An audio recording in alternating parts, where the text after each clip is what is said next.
Hello. You are now watching Word of the Day, a series videos where we teach you how to pronounce certain words in Quechua. So our word of the day for today is Machay. Machay. Machay.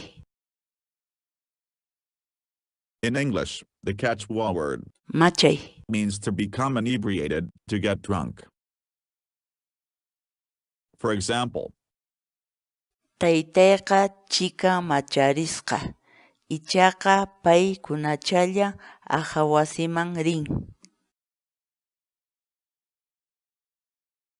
Try and download our Quechua spell checking programs using our web and desktop applications. Go to our website sc.hinantin.com.